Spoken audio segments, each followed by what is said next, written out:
तो सभी वैष्णव भक्तों को मेरा दंडवत प्रणाम। तो शुरू करते हैं।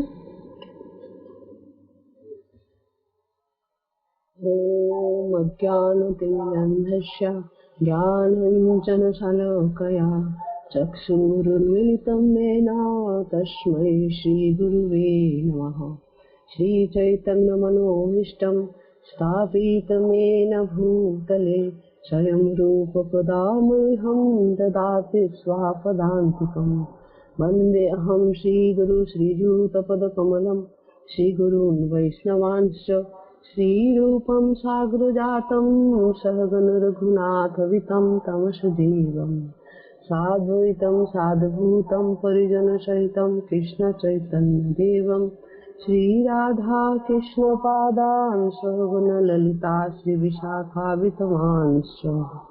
हे कृष्ण करुणा सिन्धु दीनबन्धु जगत्पते गोपेश गोपिका कान्त श्री राधा कान्त नमोस्तुते। भक्तकाञ्चन गौराङ्गी श्रीराधे वृन्दावनेश्वरी वृषभानुसुते देवी प्रणमामि हरिप्रिये। वाञ्छाकल्पतरुभ्यश्च कृपासिन्धुभ्येव च पतितानां पावनेभ्यो वैष्णवेभ्यो नमो नमः। जय श्री कृष्ण चैतन्य प्रभु नित्यानंद श्री अद्वैत गदाधर शिवासादि गौर भक्तवृंद।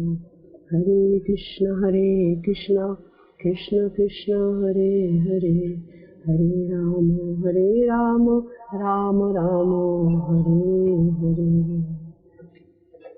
ओम नमो विष्णुपादाय कृष्णपृष्ठाय भूतले श्रीमद्भगवद्गीतादास अधिकारी इति नामनि।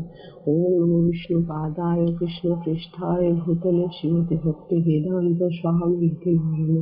नमस्ते सरस्वती देवे गौरवाणी प्रचारिणे निर्विशेष शून्यवादी पाश्चात्य देशतारिणे।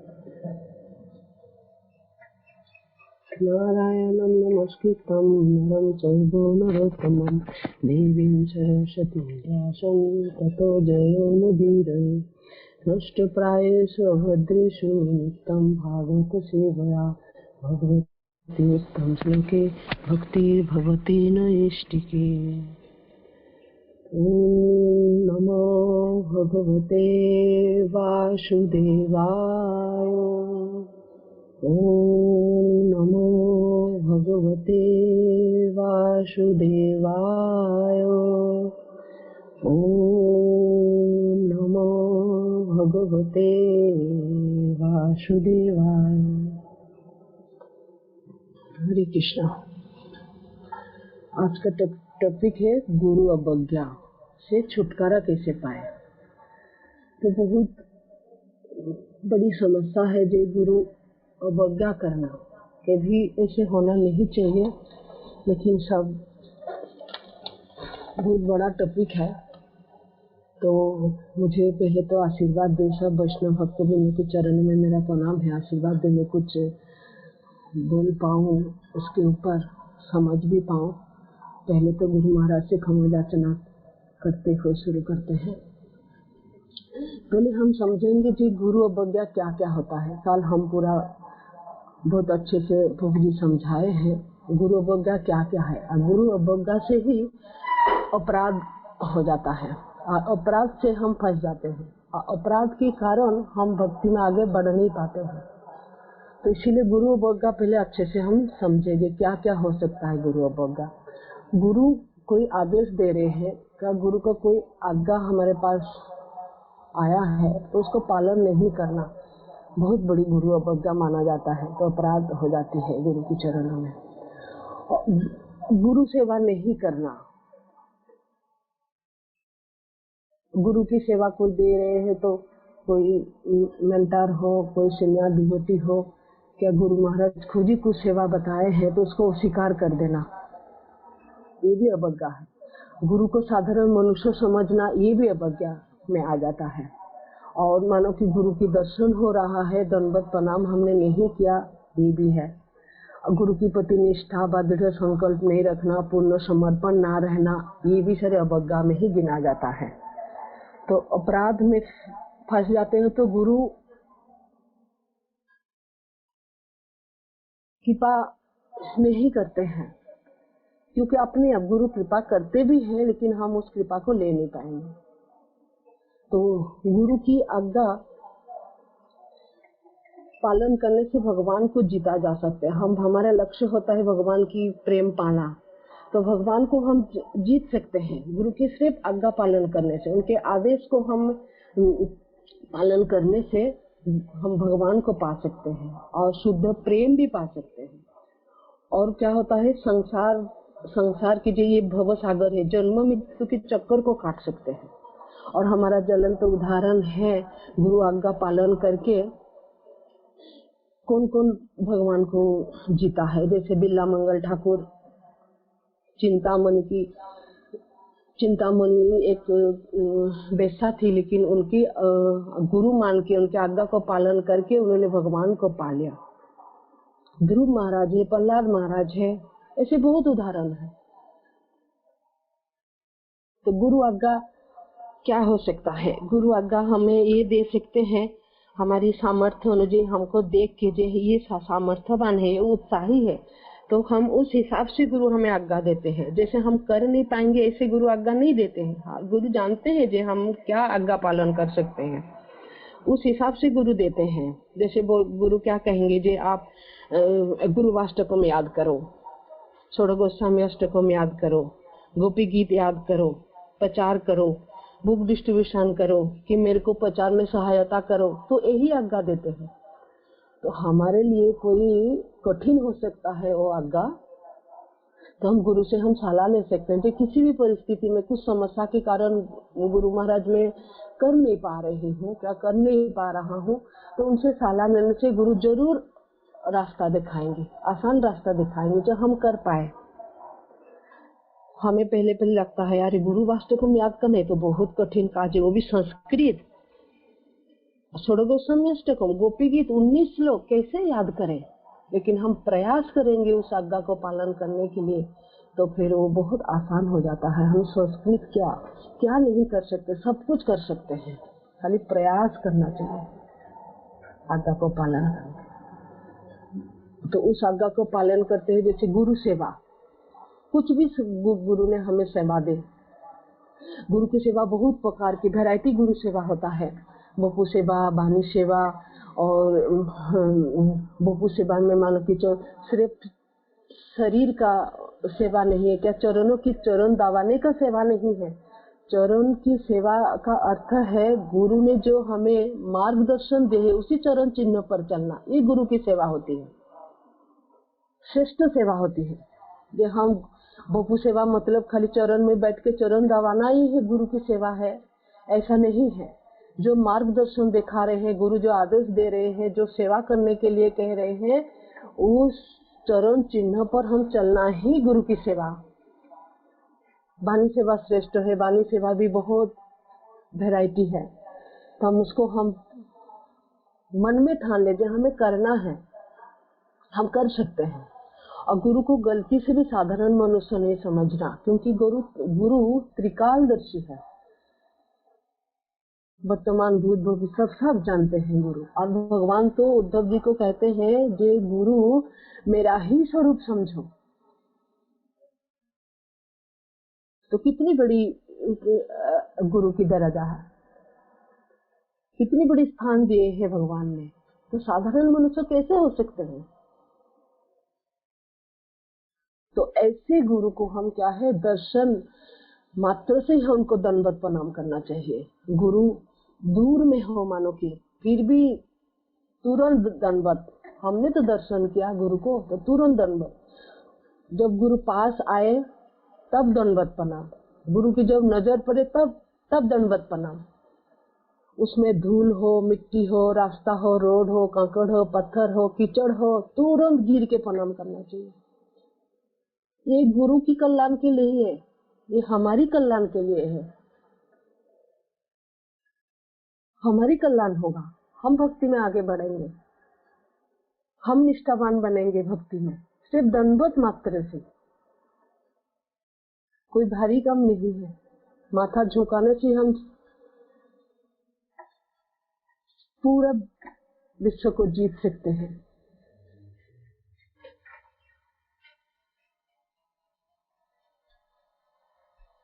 गुरु के प्रति निष्ठावान रहना, दृढ़ संकल्प या पूर्ण समर्पण ना रहना ये अपराध है, लेकिन पूर्ण समर्पण रहना है।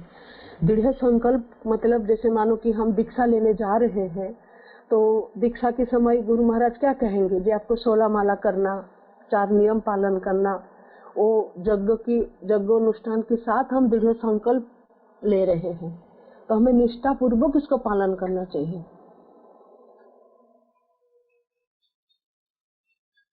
ये इसी से ही हम आगे बढ़ सकते हैं। तो इसमें आता है जे गुरु अवज्ञा से छुटकारा। तो इसमें कहते हैं जे भक्तों को क्या चाहिए, जैसे गुरु को अपना एकमात्र हितैषी समझना चाहिए। गुरु ही हमारे कल्याण कर सकते हैं, दूसरा और कोई नहीं कर सकता। तो हमें क्या करना चाहिए, उनके चरणों में गिर जाना चाहिए, संपूर्ण श्रद्धा के साथ समर्पित करते हैं उनसे श्री कृष्ण का ज्ञान प्रदान करने के जाचना करना चाहिए। जे हे गुरु महाराज, हमें कुछ सुनाइए, कुछ सुनना चाहिए। उनके चरण में बैठ के श्रद्धा पूर्वक समर्पित करते हुए मन तन धन सब समर्पित कर दे गुरु के चरण में, सिर्फ कृष्ण कथा सुने दे। हमारा लक्ष्य क्या है, जीव का क्या लक्ष्य है, क्या करना चाहिए। शास्त्र में वर्णित है गुरु की महिमा और अपने पूर्ण शक्ति से उनकी सेवा करने के प्रयत्न करना। तो हम समझेंगे जी गुरु की महिमा क्या है। गुरु की महिमा समझेंगे तो जीवन में कभी भी अपराध नहीं करेंगे। हम सुनते कम है, इसलिए हम महिमा को समझ नहीं पाते हैं, और गुरु के चरणों में क्या सबके ये में अपराध कर बैठते हैं। तो फिर हम क्या होते हैं, दुखी होते हैं, हम रोते हैं जो हम जिंदगी में आगे बढ़ नहीं पा रहे हैं। कुछ करने के प्रयास करते हैं तो असफल होते हैं। क्यों होते हैं? क्योंकि हम गुरुजनों को सम्मान देते ही नहीं, हम अपने आप का राजा बन जाते हैं। हम अपने मन की ही मानते हैं, हमारा मन जो कहता है वही करते हैं। क्यों? शास्त्र में इतना सुंदर गुरु की महिमा वर्णन है। हम गुरु की महिमा को समझ जाए तो हम कभी भी गुरु के चरण में क्या किसी के चरण में अपराध नहीं करें। छोटे बड़े माता पिता किसी पे अपराध नहीं करेंगे, पाप नहीं करेंगे। फिर महिमा श्रवण करेंगे तो हम सेवा करने का प्रवृत्ति मन में आएगा। प्रामाणिक गुरु एक शिष्य को केवल श्री कृष्ण की सेवा में ही लगाते हैं ताकि शिष्य का कल्याण हो सके। ऐसे जानकर शिष्य को अपने गुरु की श्री कृष्ण शिक्षाओं की प्रचार कार्यों में सहायता करनी चाहिए। यही शिष्य का परम कर्तव्य है। तो गुरु की महिमा क्या है? एक्चुअली गुरु की महिमा सब काल भी हमने प्रभु जी ने चर्चा की है। ये जो श्लोक है, कृष्ण भगवान ने उद्धव जी को सामाजिक तथा आध्यात्मिक वर्णाश्रम की प्रणाली के विषय में जब उद्धव जी प्रश्न किए थे भगवान को, तब उद्धव को श्री कृष्ण भगवान बताए थे जे आचार्य माम बीजानियन ना अवमानते कर ही जीत ना मर्त बुद्ध या श्वेत सर्वदेव मय गुरु। ये श्रीमद् भागवत के श्लोक है और कृष्णदास कविराज गोस्वामी चैतन्य चरितामृत में भी ये श्लोक बहुत महत्वपूर्ण के साथ उन्होंने उदाहरण के साथ उन्होंने दिए हैं। और गुरु महाराज भी इसी गुरु शिष्य बुक में भी हर अध्याय में ये श्लोक गुरु महाराज लिखे हैं। कितना इम्पोर्टेंट है। गुरु एक आचार्य है, आचार्य मान गुरु एक आचार्य है। तो गुरु को आचार्य क्यों कहा जाता है? क्योंकि गुरु शास्त्रों में ढूंढते हैं ये क्या कल्याणकारी है, ढूंढ के उन्होंने अपने जीवन में उस चीज को उतारते हैं, उतार के उनके हिसाब से जो शास्त्रों ने जैसे बताया उसके हिसाब से आचरण करते हैं। इसीलिए गुरु आचार्य है। इसीलिए गुरु को कभी भी अपमान नहीं करना चाहिए और गुरु को ही भगवान की स्वरूप समझना। भगवान ऐसे करे जो मेरा ही स्वरूप समझो गुरु। तो गुरु भगवान की स्वरूप समझेंगे, भगवान की जैसे सम्मान करेंगे, गुरु को भगवान की जैसे पूजा अर्चना करेंगे, तभी हम गुरु के अपराध नहीं कर पाएंगे। और उन्हें सामान्य मनुष्य समझते, उन्हें ईर्ष्या द्वेष नहीं रखे। क्यों नहीं रखना चाहिए? क्योंकि वो सब समस्त देवताओं के प्रतिनिधि है। गुरु सारे देवताओं के प्रतिनिधि है। और गुरु की और एक दूसरा महिमा है, जो गुरु पूर्ण ज्ञानवान है। गुरु का अर्थ है सब, गुरु भारी है, सब पे भारी है। गुरु महान है। गुरु वही है जो भगवान विष्णु मंत्र प्रदान करते हैं, विष्णु की भक्ति प्रदान करते हैं। गुरु वो है जो ज्ञान दाता है। तो ऐसे गुरु के चरण में कैसे अपराध कर सकते हैं, जो भगवान इतनी बड़ी महिमा उन्होंने लिपिबद्ध कर दिया है। पढ़ के सीखे, समझ के, सुन के सीखे।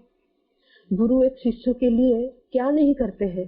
भौतिक जगत में निकालने के लिए एक शिष्य को बहुत कठिन परिश्रम करते हैं।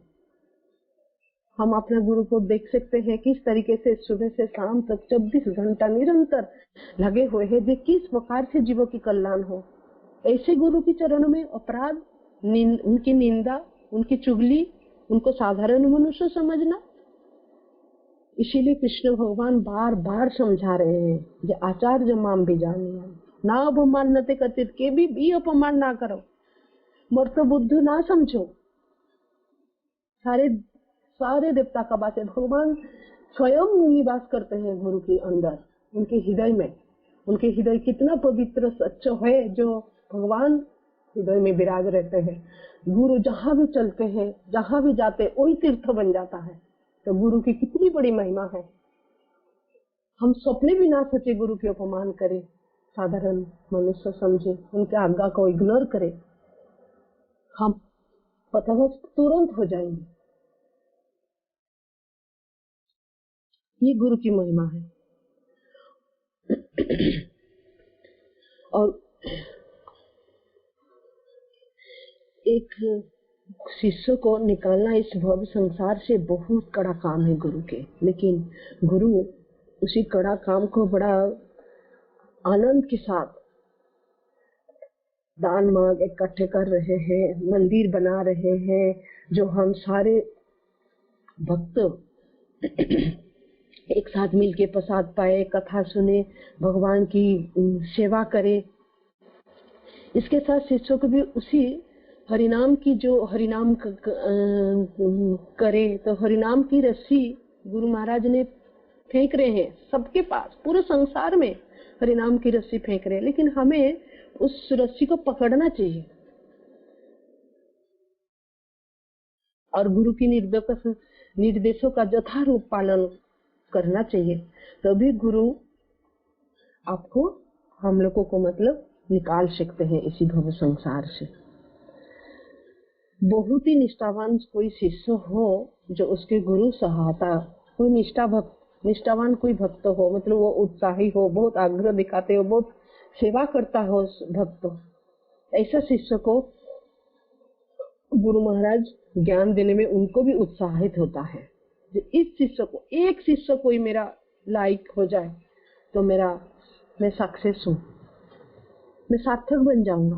अन्यथा मानो कि गुरु इतना प्रयास कर रहे हैं, कोशिश कर रहे हैं, लेकिन फिर भी हम वो आज्ञा का पालन नहीं कर रहे हैं, हम आलसी हैं, आलस बन रहे हैं, देखा जाएगा, करेंगे, देखेंगे, अपराध करे, तो गुरु शिष्य की सहायता करने के लिए सचमुच बाध्य नहीं है। गुरु ऐसे शिष्य को सहायता नहीं कर सकते हैं, क्योंकि उसको खुद ही नहीं चाहता है।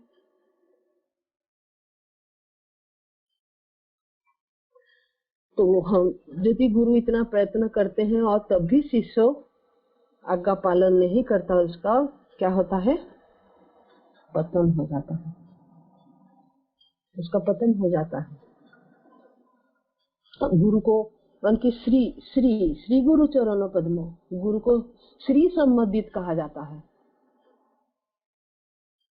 श्री किस लिए कहा जाता है? क्योंकि गुरु की हृदय बहुत पवित्र और सुंदर है, जिसे सच्च है, जो भगवान निवास करते हैं। और गुरु की चरण के आश्रय लेना इसीलिए चाहिए क्योंकि गुरु अर्थ है, गुरु की अर्थ है, और एक दूसरा अर्थ है गुरु। गु मतलब अंधकार, रू मतलब प्रकाश। तो एक गुरु अंधकार से प्रकाश दिलाते हैं, प्रकाश मार्ग में एक शिष्य को लेकर जाते हैं। हम अंधकूप में पड़े हुए हैं, ज्ञान के माध्यम से हमें प्रकाशित कर रहे हैं गुरु। जैसे एक सूरज के सामने सूरजमुखी फूल खिल उठता है, ऐसे ही गुरु हमारे हृदय में कृष्ण की ज्ञान प्रकाशित करते हैं। एक शिष्य सचमुच गुरु के सामने खिल जाता है, पूरा संसार को उद्धार कर सकता है। मानो कि गुरु के सामने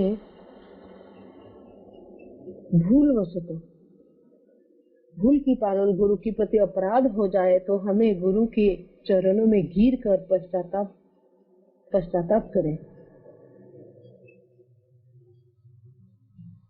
गुरु के चरण में अपराध हो गया है, मानो कि हो गया है, तो हमें क्या करना चाहिए? गुरु के चरणों में गिर जाना चाहिए और पश्चाताप करना चाहिए। मुझे गुरु महाराज क्षमा कर दीजिए, क्षमा याचना करना चाहिए और गदगद वाणी से, भरे हृदय से क्षमा मांगे। श्री हरिनाम चिंतामणि में गुरु महाराज एक श्लोक देते हैं, नाम गुरुपति यदि अवज्ञा घोटाए, दुष्ट संगे दुष्ट शास्त्रे मत समाश्रय, तो वैसे ही संग से शास्त्र दूर करी, विलाप करी वैसे ही गुरु पदे धरी, कृपा करी गुरुदेव हृदय सदय, नाम प्रेम दिवे से वैष्णव दयामय। में कहते हैं दुष्ट संग की प्रभाव से अथवा अप्रामाणिक शास्त्रों को पढ़कर यदि किसी व्यक्ति से हरिनाम प्रदान करने वाले गुरु का अनादर हो जाए तो उसे चाहिए कि वो उस दुष्ट संग तथा अप्रामाणिक शास्त्रों का त्याग करके अपने गुरु की पादों पद्मों में विलाप करते हुए अपने अपराधों के लिए क्षमा प्रार्थना करे। दयालु गुरुदेव कृपा करके उस साधक के अपराधों को क्षमा करके उसे शुद्ध श्री कृष्ण नाम प्रदान करेंगे। मानो कि गुरु चरण में अपराध हो गया है, जो गुरु नाम देने वाले गुरु की प्रति अवज्ञा हो गया है, अपराध हो गया है, तो दुष्ट संग दुष्ट शास्त्र हो सकता है, असत संग के कारण हमने मतिभ्रष्ट हो गया हमारी, तो गुरु के ऊपर अपराध हमने कर डाले, तो हम पथभ्रष्ट हो गए हैं। असत संग छाड़ी वैष्णव आचार, एक स्त्री संगी एक साधु कृष्ण अभक्तवार। हमके अभक्तों का संग किया और असत संग किया और अप्रामाणिक शास्त्र हो सकता है पढ़ लिया का, किसी से सुन लिया, इसीलिए हमारा मन भ्रष्ट हो गया है, गुरु के चरण में अपराध कर बैठे। लेकिन तभी भी गुरु हमारी कृपा करते हैं, तो हमें क्या करना चाहिए? तुरंत उस असत संग को और अप्रामाणिक शास्त्र को तुरंत त्याग देना चाहिए। हमें नहीं सुनना अप्रामाणिक शास्त्र, तुरंत असत संग छोड़ना चाहिए। उसी के कारण हमने आज मोती हमारा खराब हुआ है, जो गुरु की जैसे महिमा मंडित गुरु के चरणों में हमने अपराध कर बैठे, मोती भ्रष्ट हो गया। तो गुरु की उस समय क्या करना चाहिए? गुरु के पास विलाप करते हुए जाना चाहिए, दौड़ के जाना चाहिए, जैसे ही पता चले विलाप करते हुए गुरु की चरण पर गिर जाना चाहिए। आप क्या कहते हैं? कृपा करी गुरुदेव होई वे सदैव। गुरु तो कृपामय होते ही है, दोष लेते ही नहीं है।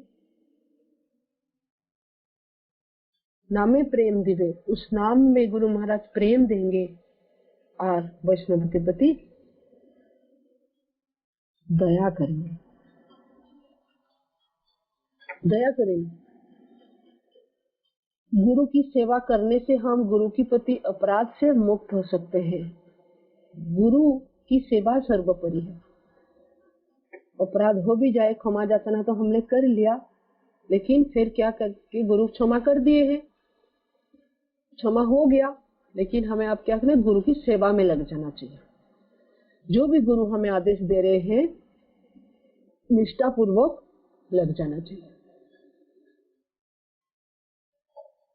खूब कठिन सेवा नहीं देंगे, नहीं देते भी नहीं है। मानो कि कोई हमारे लिए कोई कठिन हो रहा है, गुरु ने कोई आज्ञा दिए हैं, हमारे लिए थोड़ा मुश्किल पड़ रहा है, समस्या हो रही है, कर नहीं पा रहे हैं, लेकिन हमें प्रयास में लगे रहना चाहिए। उसी में ही गुरु महाराज संतुष्ट है। जो कर नहीं पा रहा लेकिन प्रयास में लगा हुआ है। प्रभुपाद को उनके गुरु महाराज कब आज्ञा दिए थे, तुम्हारा इंग्लिश बहुत अच्छा है, तुम बाहर जाके प्रचार करो। तो प्रभुपाद युवक थे तब आज्ञा दिए थे, लेकिन जब वृद्ध हो गए तब साक्ष्य से, क्योंकि उनके हृदय में वो चलता था, जब मुझे करना है, गुरु आज्ञा पालन करना है। जब उन्होंने करने के लिए दृढ़ संकल्प ले लिया, प्रयास करने लगे, सक्सेस हो गए। हमें प्रयास हृदय में उसको धारण करना है और प्रयास में लगे रहना है। कठिन कार्य भी संभव हो सकता है। गुरु को आज्ञा दिए हैं और जान के दिए हैं।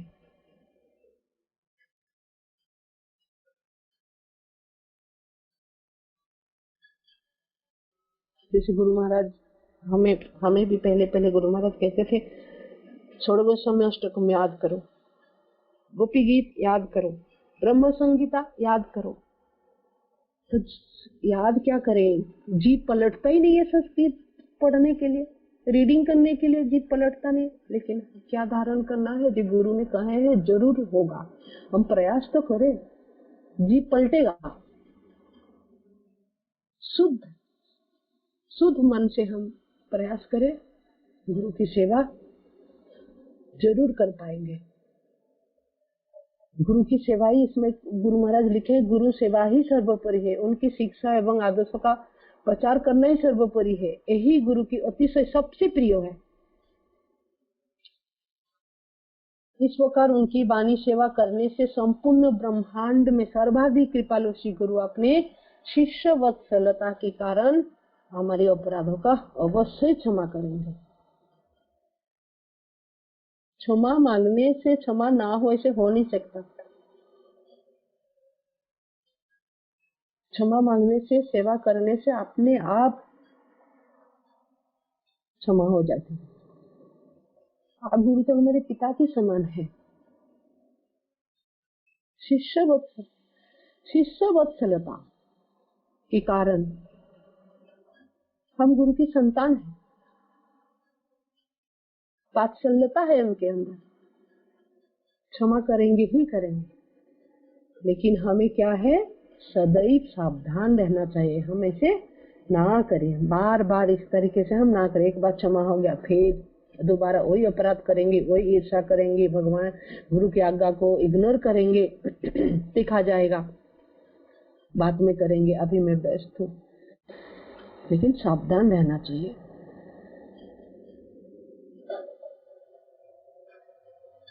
हम अपने गुरु में मत बुद्धि ना रखें, उनके एक साधारण जीवात्मा के स्तर पर ना माने।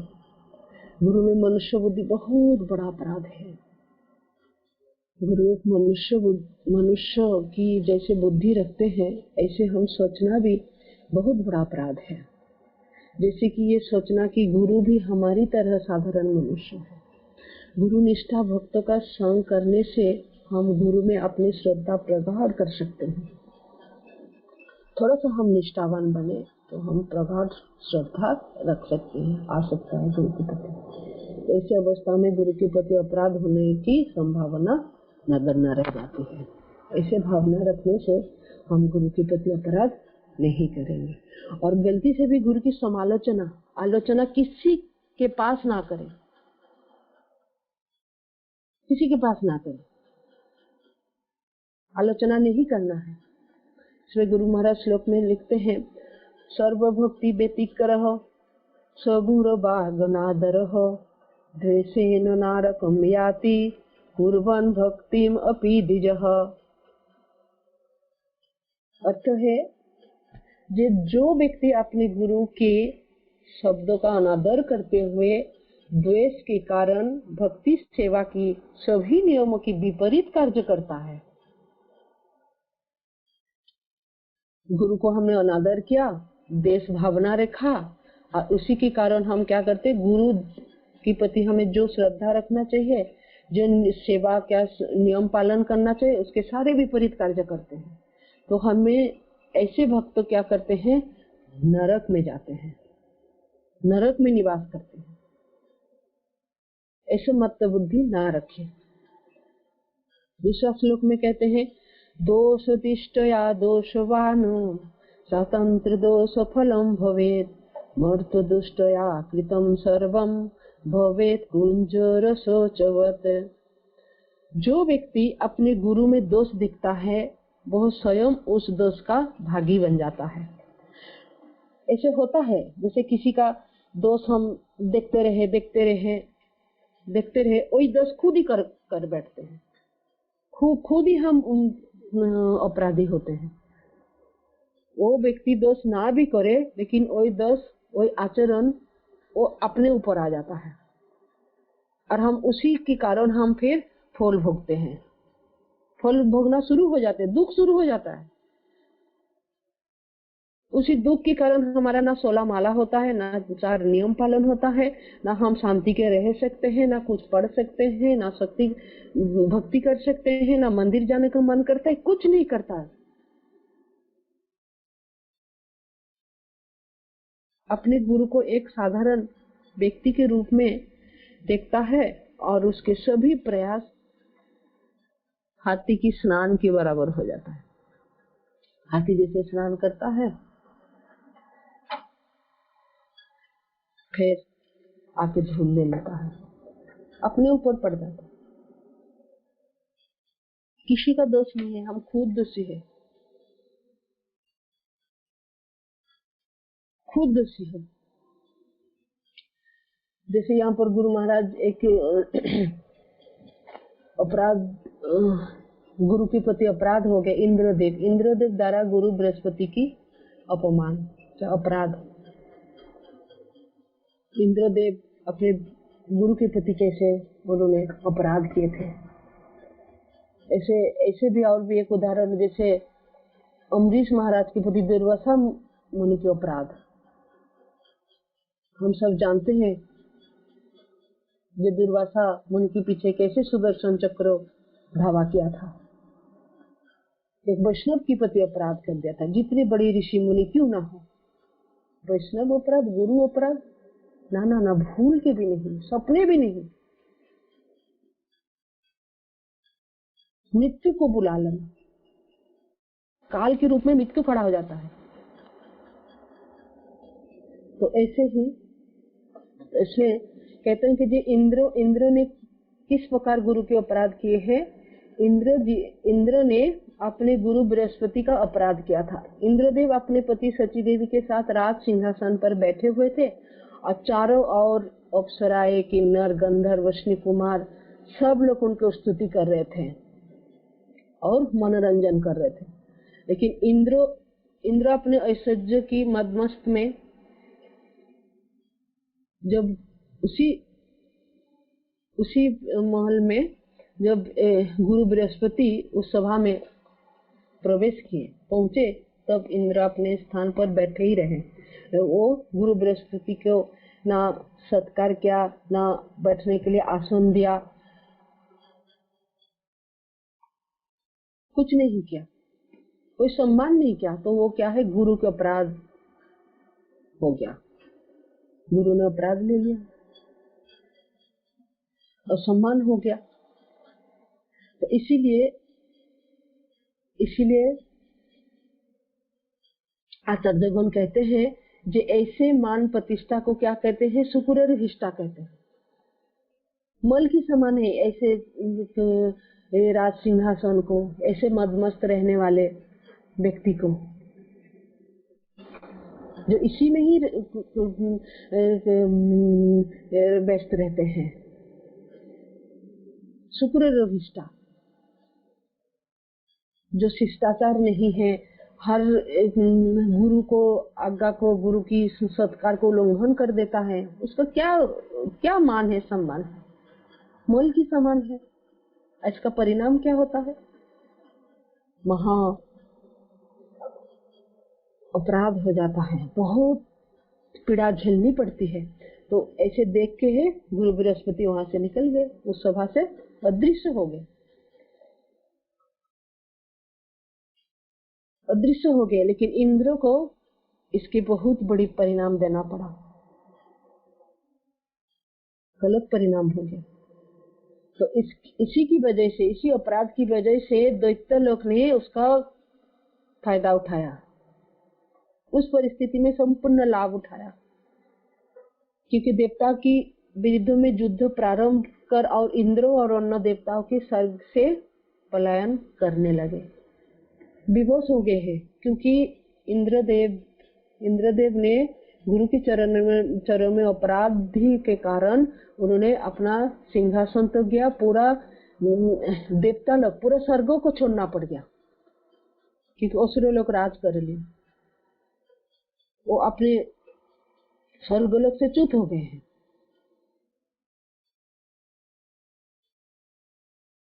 च्युत हो गए हैं वहां से, और अपराध के कारण इंद्रदेव की शक्तियां क्या हुए, शिथिल होने लगे। भयानक परिस्थिति झेलना पड़ा, लेकिन अपने स्थान छोड़ के सबको, सारे देवता भाग गए हैं, स्वर्ग छोड़ के, स्वर्गलोक छोड़ के सारे बंद, फिर भटकते रहे चारों तरफ। एक व्यक्ति के अपराधी के कारण कितने लोग आ जाते हैं, जाल में फंस जाते हैं। फिर क्या करते हैं, ब्रह्मा जी के पास गए, तो ब्रह्मा जी को पूरा वृत्तांत सुनाए, ब्रह्मा जी को पूरा वृत्तांत सुनाए। फिर ब्रह्मा जी ने यही कहा, जी ऐसे कैसे, क्योंकि तो ब्रह्मा जी उनको समझाए, जो असुर लोग तो हमेशा निर्बल रहते थे,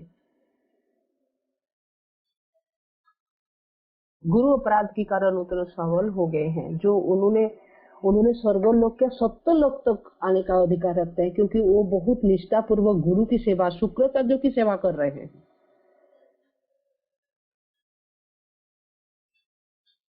अब ब्रह्मा जी जब समझाए तो इंद्रदेव को पश्चाताप हो रहा है, मैंने क्यों अनादर किया।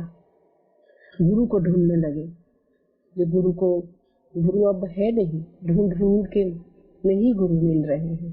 वो सोच रहे मैं अभी क्षमा मांगूंगा, याचना करूंगा, और फिर मेरे से गलती हो गया है, लेकिन गुरु मिले तब तो। एक वैष्णव या गुरु के प्रति अपराध संसार में सबसे बड़ी विपत्ति का कारण बन जाता है। वैष्णव का अपराध, गुरु के प्रति अपराध। तो सदैव गुरु की आज्ञा का पालन, उनकी सेवा और सम्मान करना चाहिए। तो इसी में है, तो और एक शिष्य को चाहिए कि वो सर्व साधनों से श्री गुरु को सेवा करे, और के भी सपने में भी उन्हें रुष्ट ना करे, क्योंकि गुरु की अप्रसन्नता होने पर श्री कृष्ण भी अप्रसन्न होते हैं। गुरु रुष्ट होइले कृष्ण रुष्ट होइले गुरु राखी बारे पारे, गुरु रुष्ट होइले कृष्ण राखी बारे नारे। मानो कि कृष्ण रूठ गए हैं, लेकिन गुरु मना लेते हैं कृष्ण को, लेकिन गुरु रूठ गए, कृष्ण नहीं मना सकते, नहीं मना सकते, मनाएंगे भी नहीं। ऐसे एक वैष्णव अपराध, भयंकर वैष्णव अपराध हो गया है। एक गोपाल चपाल के नाम से एक ब्राह्मण थे, कुलिया गांव के थे, तो वो तीनों अपराध में फंस गए, गुरु वैष्णव भगवान तीनों के अपराध में फंस गए हैं। तो चैतन्य चरितामृत में एक श्लोक है, गुरु वैष्णव भगवान तीनेर स्मरण है विघ्न विनाश। तीनों की स्मरण से सारे विघ्न नाश हो जाता है। लेकिन एक में छोटा सा एक ये कहना चाहूंगी। जे चौपाल गोपाल एक ब्राह्मण परिवार में से कुलिया गांव में से थे। उन्होंने क्या किए, तीनों के अपराध कर डाले। किस तरीके से अपराध कर डाले? क्योंकि श्रीवास अंगन में कीर्तन होया करता था रात को। भगवान भावावेश में कीर्तन करते थे, तो उसके अंदर किसी को प्रवेश नहीं था, लेकिन एक गांव वाले प्रवेश करना चाहते थे।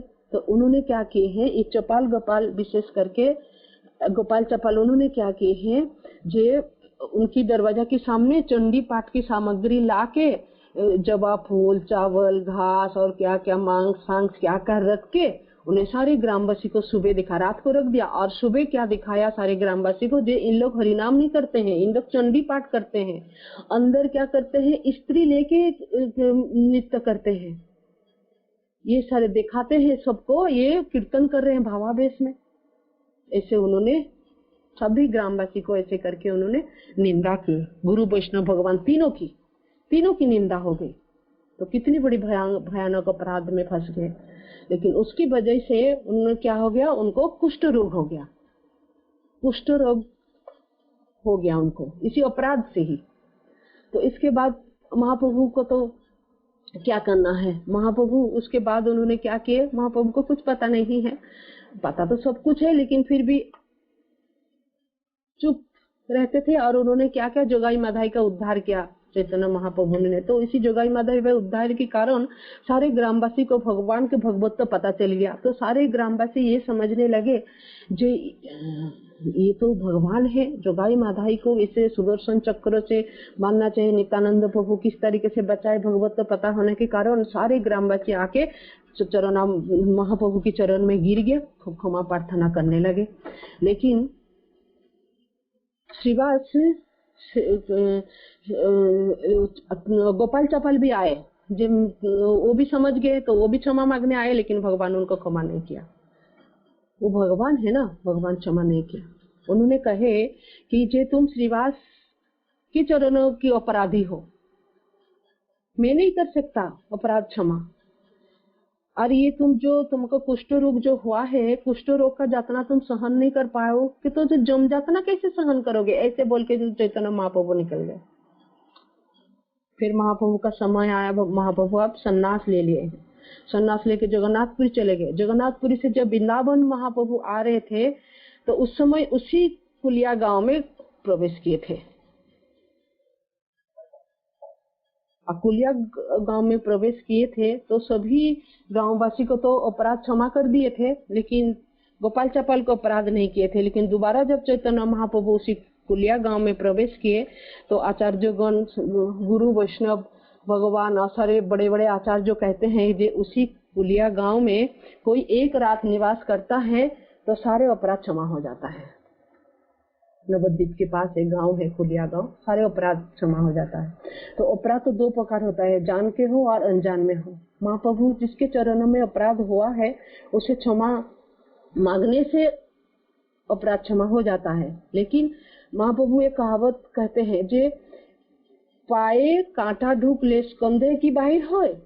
महाप्रभु ये कहते हैं, महाप्रभु ये कहना चाह रहे हैं, इसका मतलब ये है, जे मानो कि पैर में कांटा घुस गया है, तो ये तो कभी मुंह में नहीं निकाल सकता है, क्या हृदय से नहीं निकल सकता है। पैर में कांटा घुसा है तो पैर से ही कांटा को निकालना होता है। तो जिसके चरण में अपराध है, तुम जाओ उनसे क्षमा मांगो। तो फिर उन्होंने बहुत क्षमा तो हो गया, तो फिर उन्होंने क्या किया, श्रीवास के पास गए, जब गोपाल चौपाल, और उनसे क्षमा मांगे। तो वैष्णव क्षमा कर ही देते हैं। श्रीवास ने क्षमा कर दिया, तो और बहुत रोने लगे, बहुत गोपाल चौपाल बहुत रो रहे हैं, रोते रोते क्षमा मांगे। तो उन्होंने कह रहे हैं, जे मैं तो क्षमा मांगा। तो फिर श्रीवास ने कहा, जे तुम एक काम करो, चंडी पाठ छोड़ दो और तुम हरिनाम करो और वैष्णव दीक्षा ग्रहण करो, तभी तुम्हारा कल्याण हो सकता है, तुम करो। तो गोपाल चौपाल ने, उन्होंने नवद्वीप गए और पुरुषोत्तम नाम की गुरु से उन्होंने वैष्णव दीक्षा ली है, और उसी वैष्णव दीक्षा में उनके नाम पड़ा देवकी नंदन दास। देवकी नंदन दास पड़ा। तो उन्होंने माला करते रहे, 4 नियम पालन करते रहे, गुरु की सेवा करते रहे, सब करते रहे, लेकिन उनके मन में शांति नहीं मिल रहा था। श्रीवास ठाकुर उन्होंने अपराध क्षमा भी कर दिया था, फिर भी उनको शांति नहीं हो रहा थे, बहुत मन में ग्लानि उनको हो रहा था। कर तो रहे थे, बेमन से ही कर रहे थे, उनको हृदय से शांति है नहीं, क्योंकि उन्होंने वैष्णव अपराध बहुत भयंकर अपराध किए थे, और वो भी तीनों के चरणों में अपराध था, गुरु वैष्णव भगवान तीनों के चरणों में अपराध था। तो एक दिन चैतन्य महाप्रभु जगन्नाथपुरी से नित्यानंद प्रभु को भेजे, तुम जाओ नवद्वीप में प्रचार करो, इसी के लिए भेजे थे। तो जब नित्यानंद प्रभु आए तो फिर वही गोपाल चपाल मतलब देवकी नंदन दास उनके नाम पड़ा। तो देवकी नंदन दास ने नित्यानंद प्रभु के पास गए, जे प्रभु मैं हरि नाम कर रहा हूँ, दीक्षा ले लिया, श्रीवास ठाकुर की से क्षमा मांग लिया, लेकिन मैं जी मन से जो अपराध हुआ है वो मेरा कुष्ठ रोग सही हो गया, क्षमा मांगते ही मेरा कुष्ठ रोग ठीक हो गया। कुष्ठ रोग के कारण मेरे शरीर को पीड़ा हो रहा था, अभी मन में रोग पकड़ लिया, और मन की रोगों के कारण मेरा आत्मा को तकलीफ हो रहा है। कुष्ठ रोग से मेरा शरीर को तकलीफ हो रहा था, अभी मन की रोगों के कारण मेरे को आत्मा को कष्ट हो रहा है, बहुत पीड़ा हो रहा है आत्मा को। वो नहीं जा रहा है, हरिनाम से नहीं जा रहा है, दीक्षा से नहीं गया है, और गुरु दीक्षा लिया है, क्षमा मांगने सब हो गया, लेकिन मेरा आत्मा का तकलीफ नहीं जा रहा है। तो नित्यानंद प्रभु ने कहा, वो तो दयालु है। नित्यानंद प्रभु की कृष्णदास वृंदावन दास ठाकुर कहते हैं नित्यानंद महिमा में, जय नित्यानंद प्रभु की जय हो, जय जयकार हो, क्योंकि वो महाप्रभु से भी बढ़कर है, बहुत उदार है वो। उन्होंने कहा, जे हे देवकी नंदन, तुम वैष्णवों का भूरी भूरी प्रशंसा करो और उनकी गुणगान करो। प्रशंसा करिले वैष्णवेर गुणगान, होइबे जीवेर परित्राण। गोपाल चवाल मतलब देवकी नंदन दास इन संसार में जितना भी वैष्णव है, मतलब गौर मंडल, क्षेत्र मंडल और ब्रज मंडल। गौर मंडल मतलब मायापुर नवद्वीप में जितने वैष्णव है, क्षेत्र मंडल मतलब जगन्नाथपुरी में जितने वैष्णव है, और मथुरा वृंदावन में उसको ब्रज मंडल कहा जाता है, जितने वैष्णव है सभी की शुरू किए हैं देवकी नंदन दास गुणगान करना शुरू किए हैं। और उन्होंने एक छोटा सा बुक भी लिखे हैं, उसको उसकी वंदना करने से और ये करने से आत्मा के संतुष्ट हो जाते हैं। नित्यानंद प्रभु इतना कल्याणकारी, आत्मानंद बन जाते हैं आत्मा, इसीलिए वृंदावन दास ठाकुर जय जयकार करते हैं। तो हम एक थोड़ा सा पढ़ते हैं, ऐसे नित्यानंद प्रभु को जो आत्माराम कहा जाता है, आत्मा को संतुष्ट करने वाले। जय जय नित्यानंद रहो निकुमार, पतित उद्धार लगी दुबाहु प्रसार, गद गद मधुर अधो अधोवानी, जारे देखे तारे प्रेमे धरी दे कोले, डगो मगो लोचने घुरयो निरंतर, सोनारो कमले जेन फिरयो भ्रमर, दयारो ठाकुर निताई पर दुख जाने, हरि नामेर माला गांथी दिल जगत जने, पापो पासंडी जत करिल दमन, दीनहीन जाने कोइला प्रेम वितरण, हाहा गौरांग बोली पड़े भूमि तले, शरीर भिजल निताय नयन जले। जे तुम सिर्फ गौरांग बोलते रहो, और नित्यानंद प्रभु वही कहीं कह रहा है, यही करते करते पूरा नवद्वीप घूम रहे हैं, हा गौरांगो भूमि में गिर जाते हैं, लोटपोट खाते हैं, धूल मिट्टी कीचड़ कुछ नहीं देखते हैं, और इतना रोते हैं गौरांगो कह के सारे वैष्णवों का गुणगान करते हैं, भूरी भूरी प्रशंसा करते हुए खुद ये करते हैं, और उनके शरीर भीग जाता है नयन की जल से। सारे पासंडी को, पापों को हरिनाम प्रदान कर रहे हैं फ्री में, सबको उद्धार कर रहे हैं, सबको दीनहीन जान के प्रेम वितरण कर रहे हैं। ऐसे दया ठाकुर की जय हो। हरे कृष्ण। पता नहीं मैंने कितना समय हुआ, बहुत समय हो गया होगा, यहाँ समाप्त करते हैं। हरे कृष्ण। किसी को मेरे से कोई गलती हो गया मुझे क्षमा करे, कोई कुछ हरि बोल कोई प्रश्न पूछ सकते हैं। जय हो। गुरु महाराज की जय हो, शिला प्रभुपाद की जय हो, आप सभी वैष्णव भक्त बिंदु की आपकी जय हो।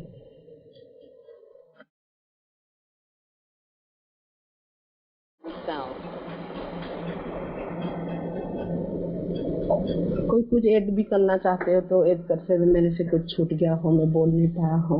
गुरु अपराध बहुत ही भयंकर होता है, हम गलती से ना करें ऐसा। हरे कृष्ण।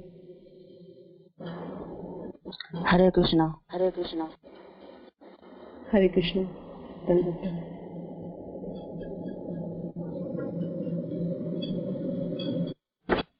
हरे कृष्ण मत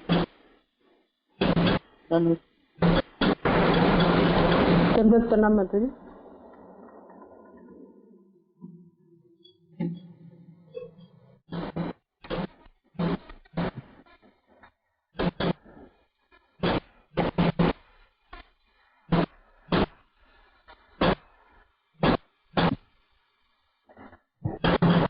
हरे कृष्णा माता जी। हरे कृष्णा माता जी। माता जी अभी आपने बताया कि नित्यानंद प्रभु आत्माराम थे, प्लीज इसको एक्सप्लेन करें, आत्माराम कैसे थे?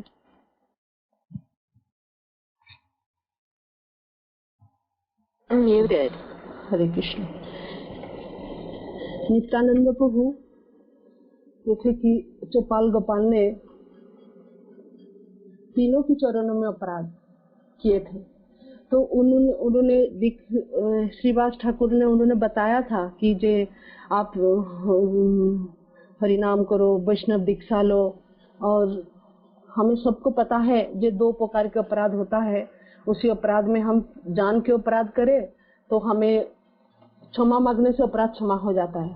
लेकिन उन्होंने चैतन्य महाप्रभु बताए थे जो उन्होंने श्रीवास के चरणों में अपराध हुआ है तो उन्होंने क्षमा मांगे, लेकिन उनको आत्मा का शांति नहीं मिल रहा था।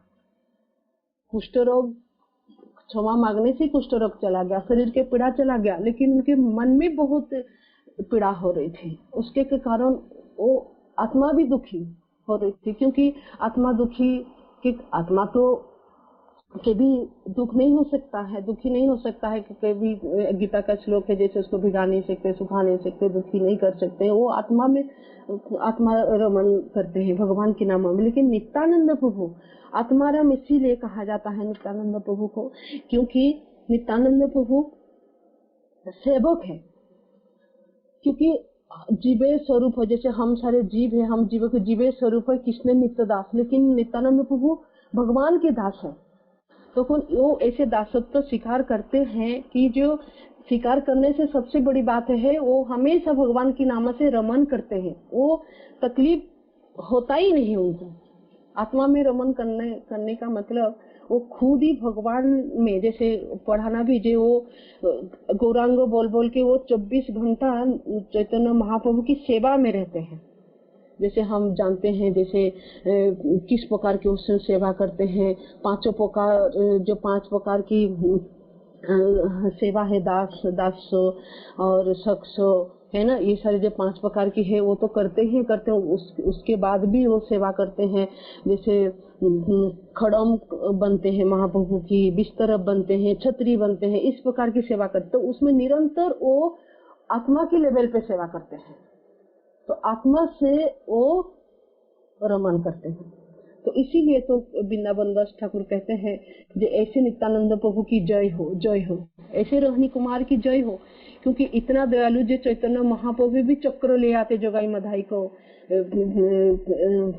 समाप्त कर देंगे। जो नित्यानंद प्रभु के ऊपर हाथ उठाया चक्र ले आते हैं, लेकिन नित्यानंद प्रभु वो भी नहीं करते हैं।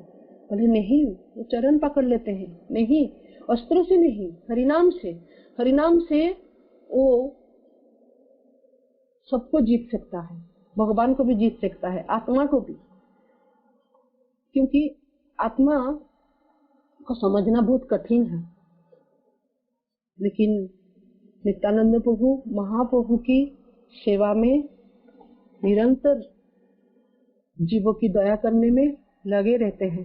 तो ऐसे जितना भी पापी व्यक्ति पाषंडी पाखंडी क्यों ना हो, उनको दमन चलने का क्षमता रहता है नित्यानंद प्रभु। इसीलिए वो सब पर जीत सकते, विजय कर सकते हैं। इसीलिए उन्होंने इसमें कह रहे हैं हाहा हाहा गौरांगो बोली थोड़े भूमि तले, भूमि में गिरते रहते थे सिर्फ महाप्रभु की नाम लेने से। आत्माराम बन सकते हैं। हरे कृष्ण। हरे कृष्ण। हरे कृष्ण माता जी। हरे कृष्ण।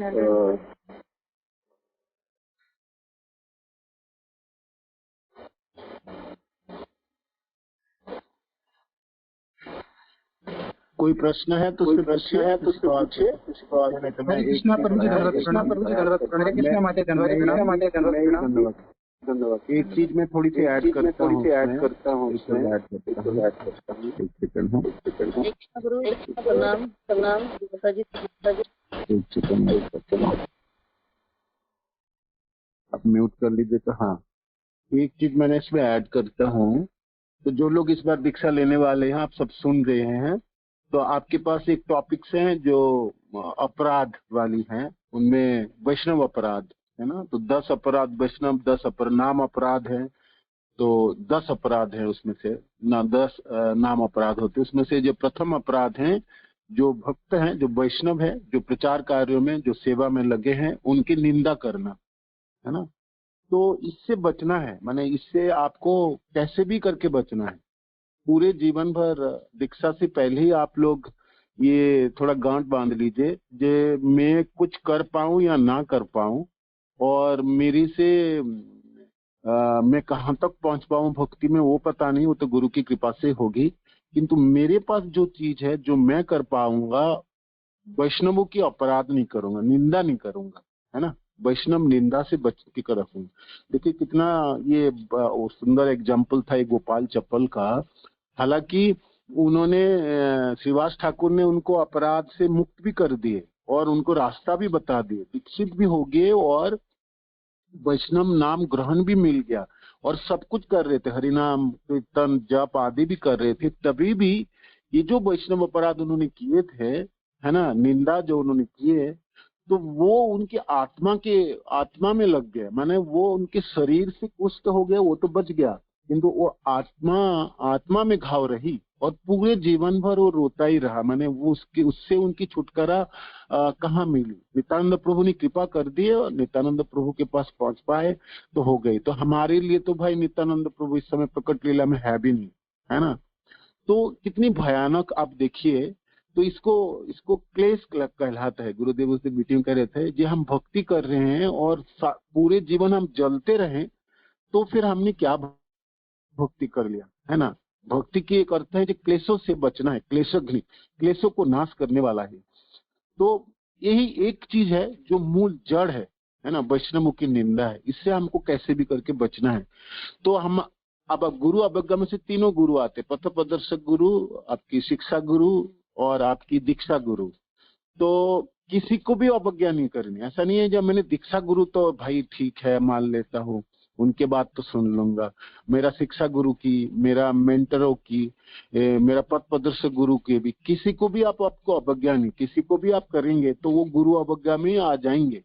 ऐसा नहीं है जो सिर्फ दीक्षा गुरु की अवज्ञा कर रहे हैं तो आपकी गुरु अवज्ञा हो रही, बाकी दोनों गुरु की भी आप अवज्ञा करोगे तो वो भी गुरु अवज्ञा भी माना जाता है। तो आप अपने जीवन में प्रचार कार्यों में भक्ति करते समय हजारों समस्याओं के सम्मुखीन होंगे, किंतु आप अपने तरफ से प्रयास करेंगे जो मेरे से ना हो, है ना। बहुत तत्पर रहेंगे, सतर्क रहेंगे, जी यही एक चीज ना हो। और फिर हो भी जाए, मानो कि आपको हो जाए, तो उसके बचने के लिए प्रयास करेंगे, पूछेंगे क्या सत्कार है, क्या करनी चाहिए, करेंगे। और आप अपनी कम्युनिकेशन जारी रखेंगे, बातचीत करेंगे। मानो किसी वैष्णव के प्रति आपकी भावना खराब हो भी गया, तो उसी जिसके प्रति अपराध हुई वही आपको अपराध से बचा सकता है ना। पाँव में कांटा लगने से पाँव से निकलेगा, वो आपके मुंह से या कानों से नहीं निकलने वाले हैं, जब सुन रहे थे। तो इस प्रकार उसी वैष्णवों से आपको क्षमा याचना करनी पड़ेगी। तो आप ऐसा सोचो मत मैं तो वैष्णवों को किया, मैं अपने गुरुदेव से क्षमा मांग लूं, वो होने वाला है नहीं। ना गुरुदेव करेंगे, ना भगवान कृष्ण करेंगे, कोई ना करेगा, आपका हाथ नहीं डालेंगे। तो आपको हमेशा सतर्क रहेंगे। इस एक चीज आप कर पाएंगे ना, मैंने सचमुच में अपने अभिज्ञता से बता रहा हूँ, इसी एक चीज को अपने जीवन में मैंने निभा पाएंगे तो भक्ति में प्रगति में और कोई बाधा ही नहीं होने वाला है ना। आनंद के साथ भक्ति करते हुए आपने कृष्ण प्रेम प्राप्ति कर लेंगे। जी मैंने वैष्णव अपराध नहीं करूंगा, और नहा करो मैंने उसमें से गुरु भी आ जाते, बाकी सब वैष्णव तो आ ही जाते थे, तीनों गुरु आ जाते हैं। तो मानो कि हो भी जा रहा है तो उसको करने, हो भी गया किसी वजह से कोई वैष्णव मेरे प्रति खिलाफ भी हो गए और उनके मन वैष्णवों के मैंने ठोस पहुंचाया भी है, तो फिर आप पहुंचिए, माने आप उनके पास जाइए, है ना, क्षमा प्रार्थना कीजिए। इतना करने के बाद भी वो ना करे तो गुरु महाराज कहते हैं तो फिर तो वैष्णव ही नहीं, वैष्णव तो कृपालु होते हैं, आप क्षमा मांगते ही कर लेंगे। वैष्णवों के साथ आप वार्तालाप करेंगे, उनके साथ कम्युनिकेशन रखेंगे, है ना, हर परिस्थितियों में आप अपने विनम्रता प्रदर्शन करेंगे, है ना। बहुत ऐसे सारे समस्या आएंगे, आप सोचेंगे मैं थियोरिटिकल सुन लूंगा सीख लूंगा और मैं करूंगा नहीं, ऐसा नहीं होंगे। ऐसा ऐसा परिस्थिति उत्पन्न होगी जो आपने फंसी जाओगे, माने आपको ना आप जकड़े जाओगे, और ये जकड़पना आपके प्रारब्ध से आती है, माने पिछले जीवनों की से आती है और आपकी भावनाओं से भी उत्पन्न होती है ना। सतर्क आप रहेंगे तो बहुत सारी चीजों से बचेंगे। 90% बच गया, 10% में आप देखोगे आप अचानक जकड़ गए और अपराध में भागीदारी बन गए आप, तब आपको वही रास्ता है, उन्हीं के पास जाके क्षमा याचना करनी, विनम्रता प्रदर्शन करनी, गिड़गिड़ानी, जो करना आप करो। उनके बाद भी उन्होंने क्षमा नहीं किए किसी वैष्णव ने, ऐसा तो होता नहीं, करते ही हैं, है ना, किंतु ना भी किए तो आपके पश्चाताप करना, जो उन्होंने नहीं किए मैंने कर दिया, उन्होंने नहीं किया मैंने किया, है ना। तो इस प्रकार पश्चाताप आप करेंगे तो फिर आपके जो ग्लानि है ना तो वो भी चले जाएंगे, फिर हरिनाम और फिर भक्ति बहुत अच्छी तरह से कर पाएंगे, ये सब है। तो मेरी ये अर्थ है, यही एक चीज है जिससे आपके आत्मा को भी जकड़ लेता है, माने पूरे जीवन आप क्लेशों में भर जाएंगे आपकी, है ना। कहाँ भक्ति का आनंद के विषय वस्तु है, दुखों की थोड़ी था, किंतु दुख तभी हाथ में लग जाता है और क्लेश और कष्ट लग जाता है जब आपने अवज्ञा तथा निंदा, है ना, अपराध में आप फंस जाएंगे। और इसमें से सर्वोपरि तो गुरु की अवज्ञा हुई, उसमें से तीनों गुरु की, पथ प्रदर्शक गुरु हुई, शिक्षा गुरु और दीक्षा गुरु, उनकी अवज्ञा, और फिर वैष्णवों की प्रति और अपराध, ये सब चीज है। तो इसमें थोड़ा बरतना है। गुरु महाराज भी इसके ऊपर क्लास करेंगे 15 तारीख को, जो आप सब वहां पर उपस्थित होंगे। ये एक टॉपिक्स जो हमको हमेशा याद रखनी है, हमेशा मनन करनी है और हमेशा श्रवण करनी है। जितनी आप अपराध के ऊपर श्रवण करेंगे उतनी सावधानी आपका बरतनी, आपने दक्षता होगी ना। तो आप सबसे निवेदन है तो ये आप कीजिएगा, ठीक है। हरे कृष्णा, धन्यवाद, प्रणाम। हरे कृष्णा प्रभु जी, धन्यवाद, प्रणाम।